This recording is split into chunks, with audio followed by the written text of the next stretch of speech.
Imagine que hoje o Estado aprovasse uma lei totalmente injusta. Como um cristão deveria agir diante disso? Com afronta, com passividade, desobedecendo ou se aliando ao Estado?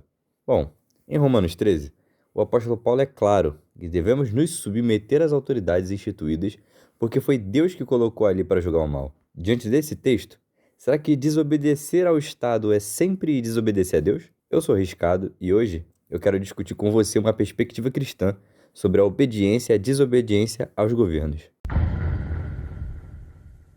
Em Gênesis 6, a narrativa bíblica descreve uma humanidade em desordem extrema. O caos e a maldade tomaram conta a tal ponto que Deus decide desfazer a criação e refazê-la por completo, através de uma única família, a família de Noé. E assim é feito. Noé e a sua família são preservados. E depois do dilúvio, Deus estabelece algo novo. Em Gênesis 9, versículos 5 e 6, ele diz: Exigirei o sangue de todo aquele que tirar a vida de alguém. Se um animal selvagem matar alguém, deverá ser morto. Quem cometer assassinato também deverá morrer. Quem tirar a vida humana por mãos humanas perderá a vida, pois eu criei o ser humano à minha imagem. Aqui, Deus concede ao ser humano o direito de agir como juiz diante da morte. Se um ser humano ou até um animal tirar a vida de alguém, quem tirou essa vida também deverá perdê-la. E é a base de uma das leis que viria mais tarde por meio de Moisés, que você provavelmente já conhece bem. Êxodo capítulo 21, versículo 23 ao 25. Mas, se houver outros danos, o castigo deverá corresponder à gravidade do dano causado, vida por vida, olho por olho, dente por dente, mão por mão, pé por pé, queimadura por queimadura, ferida por ferida, contusão por contusão. Quando o ser humano pratica a justiça, quando ele contém a maldade e preserva a vida, ele está servindo como um agente de Deus na sociedade. E é exatamente esse o papel da autoridade na perspectiva de Paulo. Mas já já a gente chega lá. E é nessa perspectiva que se desenvolve a teologia da obediência à lei do Antigo Testamento. Mas surge uma pergunta: como Deus manda agir quando o povo não está diante de um rei ou de uma autoridade que segue a lei judaica? Essa pergunta pode ser respondida com um texto. Jeremias 27, versículo 6 a 8. Agora entregarei suas nações a meu servo, Nabucodonosor, rei da Babilônia. Coloquei tudo debaixo de seu controle, até os animais selvagens. Todas as nações servirão a ele, seu filho e seu neto, até terminar o tempo deles. Então, muitas nações e grandes reis conquistarão e dominarão a Babilônia. Submetam-se, portanto, ao rei da Babilônia e sirvam-no. Coloquem o pescoço debaixo do jugo da Babilônia. Eu castigarei qualquer nação que se recusar a servi-lo. Enviarei guerra, fome e doença sobre essa nação até que a Babilônia a conquiste. Aqui, Deus entrega as nações, incluindo Israel, nas mãos de Nabucodonosor, rei da Babilônia, um rei pagão, e ainda assim o povo é orientado a se submeter a ele. Vemos algo parecido em Isaías 45, sobre Ciro, o rei da Pérsia. Isaías 45, versículo 1. É isto que diz o Senhor a Ciro, seu ungido, cuja mão direita ele fortalecerá. Diante dele, reis poderosos ficarão paralisados de medo, os portões de sua fortaleza se abrirão e nunca mais se fecharão. Nesses textos, fica claro, o governo do mundo, mesmo debaixo de uma autoridade que não segue as leis de Israel e que está longe de ser justa, ainda assim é uma autoridade instituída por Deus para julgar as nações. Mas aqui, precisamos de cautela. A submissão do homem a essas autoridades e a delegação por Deus de um poder a elas não significa um endosso da moralidade delas. É apenas a forma como Deus, em sua sabedoria e por seus decretos, mantém a ordem e conduz a história conforme a sua vontade. E é nessa ética que Paulo é formado. Ele entende bem essa dinâmica da obediência ao Estado, e é isso que sustenta a sua afirmação em Romanos 13. Quando ele pede submissão ao Estado, ele sabe, Deus se utiliza do Estado para preservar a humanidade, porque foi o próprio Deus quem deu à humanidade essa autoridade desde o princípio. E é aqui que chega o pulo do gato da argumentação de Paulo e do testemunho dos primeiros cristãos. Quando Paulo fala de autoridade, ele diz que ela foi dada por Deus. E com isso, chegamos a uma conclusão fundamental. A autoridade não é inerente ao governo que está no poder. Ela pertence a Deus, o soberano que a concede. Daí, podemos entender algo decisivo. Qualquer lei, de qualquer autoridade humana, que se volte contra a vontade revelada de Deus nas Escrituras, contra a sua moral, contra o seu caráter, essa lei é necessariamente revogada. Não por rebeldia do homem, mas pela própria natureza da autoridade, que é Deus. Com isso, entendemos que tipo de submissão Paulo está pedindo aos cristãos de Roma. Pagar os impostos, obedecer às leis do convívio social? Isso sim, mas quando a lei se volta contra o evangelho, contra a vontade de Deus, essa lei não deve ser seguida, e as consequências, se vierem, devem ser enfrentadas. E é assim que Paulo segue até o fim da sua jornada. No contexto em que ele escreve a carta aos Romanos, ainda não existe perseguição declarada aos cristãos. Mas quando a perseguição aperta, quando Paulo é preso e está diante de um Estado que passa a vê-lo como um inimigo, ele não se revolta contra esse Estado.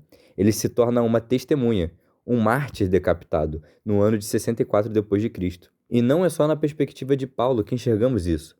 Se olharmos o Apocalipse de João, quando ele escreve para as igrejas, percebemos um sofrimento profundo, uma perseguição real contra essas comunidades. E em todo momento, o texto diz que suportem essa perseguição por causa do nome de Cristo. Em nenhum momento, Cristo pede que se rebele contra as autoridades.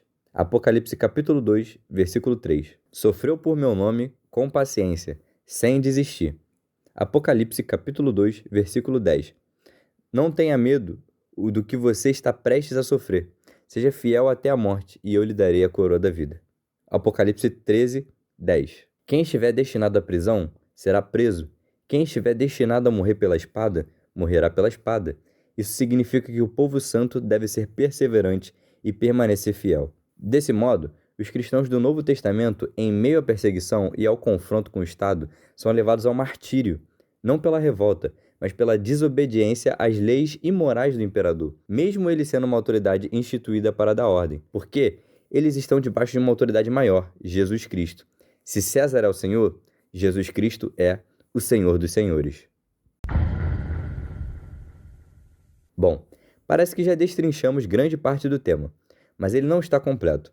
Falta uma parte bastante difícil de discutir. Vamos à nossa análise. Dietrich Bonhoeffer foi um pastor luterano nascido na Alemanha que vivenciou o terrível período da Segunda Guerra Mundial e da tirania de Hitler. Ele viu o Estado se utilizar do seu poder para distorcer a Bíblia, criar um ideal fora do padrão de Deus e, além de tudo, usar táticas diabólicas para destruir não só os judeus, mas qualquer minoria que não pertencesse a uma classe específica de pessoas, os chamados arianos. Diante disso, o Bonhoeffer se revolta e toma para si uma missão: acabar com aquele sistema, destruir aquilo que o Estado estava fazendo.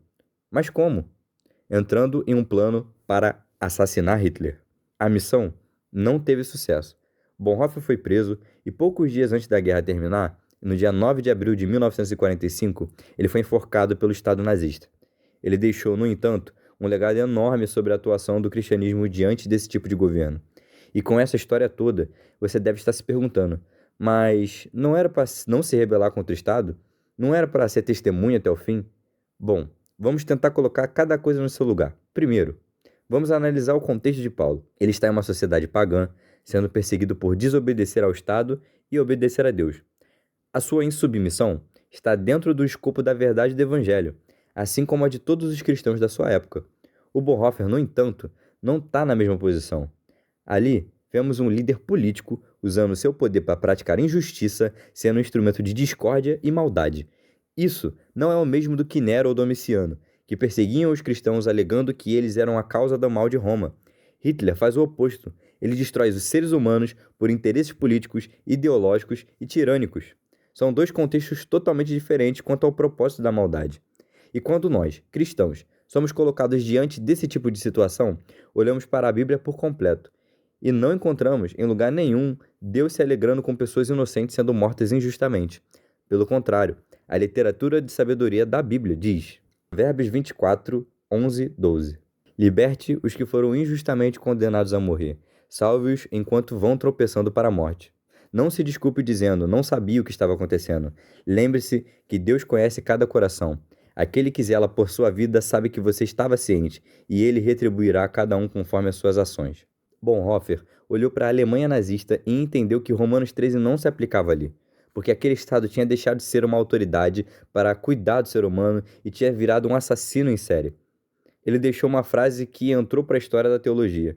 Não se trata apenas de enfaixar as vítimas esmagadas debaixo da roda, mas de colocar um obstáculo na própria roda para pará-la. E Bonhoeffer não fez isso para salvar a própria pele. Ele estava nos Estados Unidos, em segurança, e poderia ter ficado por lá, mas voltou para a Alemanha para tentar colocar aquele pedaço de pau na engrenagem, e isso custou a vida dele. Tentar derrubar ou até matar o governante é o que a teologia chama de ética da exceção. Não é regra para lidar com um governo que cobra imposto caro ou que aprova uma lei que não gostamos, mas no limite da história, quando o governo se torna uma máquina de extermínio que destrói a imagem de Deus no ser humano, resistir com todas as forças é um ato de profundo amor ao próximo. Com tudo isso que discutimos até aqui, talvez você já esteja chegando a uma conclusão apressada. Então, se há algum governo tirano, eu devo juntar forças para assassinar o líder e conquistar nossa liberdade? Calma, esse foi o caso de Bonhoeffer, mas precisamos lembrar, é uma exceção, não uma regra. Em nenhum momento o texto bíblico dá base para matar um rei ou qualquer figura tirânica, sem o mandado direto do Senhor. Mas isso não significa que as nossas formas de resistir e de sabotar as estruturas de um Estado corrupto se esgotam aí. Jesus manda que sejamos astutos como serpentes, e é justamente aqui que essa astúcia se aplica da melhor maneira. Vamos ver agora alguns casos bíblicos de sabotagem ao Estado. Homens e mulheres que resistiram à tirania, driblaram ordens injustas, mas que em nenhum momento ousaram tirar uma vida. Pensa no primeiro grande genocídio narrado na Bíblia, o livro de Êxodo, no capítulo 1. O faraó dá uma ordem direta a duas parteiras hebraicas, Sifrá e Puá. Matem todos os meninos que nascerem. E o que elas fazem? Organizam um montinho armado para matar o faraó? De jeito algum. Elas usam a própria máquina do Estado contra o Estado. Cometem o que podemos chamar de desobediência civil silenciosa. Preservam a vida dos bebês e, quando o faraó as interroga, mentem na cara do governante. Então o rei do Egito mandou chamar as parteiras e lhe perguntou: por que fizeram isso? Por que deixaram os meninos viver? As mulheres hebreias não são como as egípcias. Responderam as parteiras ao faraó: são mais vigorosas e dão à luz com tanta rapidez que não conseguimos chegar a tempo. Deus foi bondoso com as parteiras e os israelitas continuaram a multiplicar-se e tornaram-se cada vez mais fortes. Bom, como a gente pode ver, no versículo 20, nós lemos que Deus fez bem às parteiras. A Bíblia ensina aqui algo poderoso. A nossa obrigação de dizer a verdade ao Estado encontra-se no limite, no exato momento em que essa verdade seria usada para assassinar inocentes. Avançando um pouco na história, chegamos em 1 Reis 18. Israel está sendo governado pelo rei Acabe e por Jezabel, que promovem o extermínio dos profetas de Deus. No meio desse governo tirânico, existe um homem chamado Obadias. Ele não era um cidadão comum, ele era um mordomo do palácio e trabalhava para o próprio rei tirano.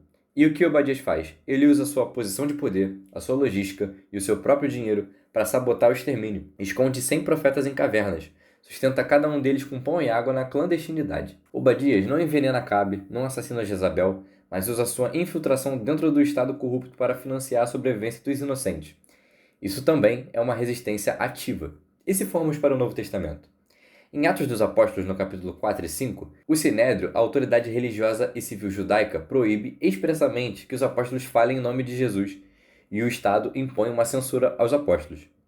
A resposta de Pedro se torna o pilar da desobediência cristã na história. Atos 5:29. Importa antes obedecer a Deus do que aos homens. Eles desobedecem publicamente, vão para as praças e continuam pregando. Mas preste atenção no método. Quando o Estado manda prendê-los, açoitá-los, eles não puxam espada para matar os guardas. Eles apanham, sofrem a punição do Estado, mas não recuam 1 milímetro da verdade. Eles expõem a injustiça do sistema através da sua disposição de sofrer. E é por isso que precisamos ter muito cuidado quando um governo se corrompe e começa a destruir a vida humana. A Bíblia não nos chama para a inércia, não nos chama para a covardia. E também não nos chama para simplesmente dizer: Romanos 13 manda obedecer. Romanos 13 fala de um Estado que pune o mal. Quando o Estado se torna o mal, nós resistimos. Nós o boicotamos. Escondemos os refugiados. Quebramos as leis injustas. Falamos a verdade nas praças. Jogamos areia nas engrenagens da máquina de matar. Mas nós não assumimos o papel de executores. A revolução armada não é o chamado da igreja. A nossa vitória contra a tirania não acontece quando derramamos o sangue dos nossos inimigos. Acontece muitas das vezes quando estamos dispostos a derramar o nosso próprio sangue, para não nos dobrarmos diante das mentiras deles. E foi assim que Jesus Cristo venceu o Império Romano. E é esse critério. Qual é o propósito da autoridade? Preservar a vida ou destruir?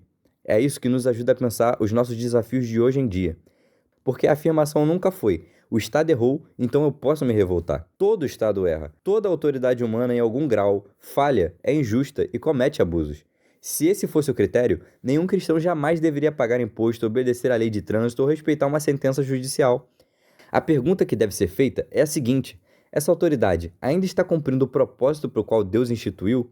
Conter o mal e preservar a vida? Ou ela se tornou o próprio mal, usando o poder que Deus lhe deu para fazer exatamente o contrário daquilo que ela deveria fazer? Entre pagar um imposto injusto e resistir a um genocídio, existe um abismo imenso. E é nesse abismo que mora o discernimento cristão. Paulo, diante de uma perseguição religiosa, permanece fiel até a morte, como uma testemunha. Bonhoeffer, diante de uma máquina de extermínio, resiste até a morte, como quem tenta parar uma engrenagem. Os dois morrem, os dois são fiéis, mas o contexto exige de cada um uma resposta diferente. E é exatamente por isso que essa discussão não pode ser resolvida com uma frase pronta, tipo, o cristão obedece ou o cristão resiste. Ela exige que a gente entenda o coração da lei, o caráter de Deus e o propósito pelo qual ele mesmo instituiu a autoridade: servir a vida, nunca para destruir. No fim das contas, seja diante de Roma, seja diante da Alemanha nazista, seja diante de qualquer governo do nosso tempo, a pergunta que resta para cada cristão é a mesma: essa autoridade está me aproximando ou me afastando da justiça de Deus? E seja qual for a resposta, que a nossa fidelidade primeira seja sempre a Cristo, o único Senhor de todos os senhores. Se esse vídeo te ajudou a pensar com mais profundidade sobre o que significa obedecer a Deus e, ao mesmo tempo, viver sobre autoridades humanas, deixa o seu like, se inscreve e compartilha esse vídeo. Toda semana, ou quase toda semana, eu trago reflexões assim, unindo teologia, história e Bíblia, para te ajudar a pensar com mais profundidade sobre a fé cristã. E se esse tema te tocou, ou se você tem alguma pergunta, uma objeção ou outra perspectiva, deixa aqui nos comentários. Eu leio tudo e esse tipo de conversa é o que faz o canal continuar existindo. Muito obrigado a todos e Deus te abençoe.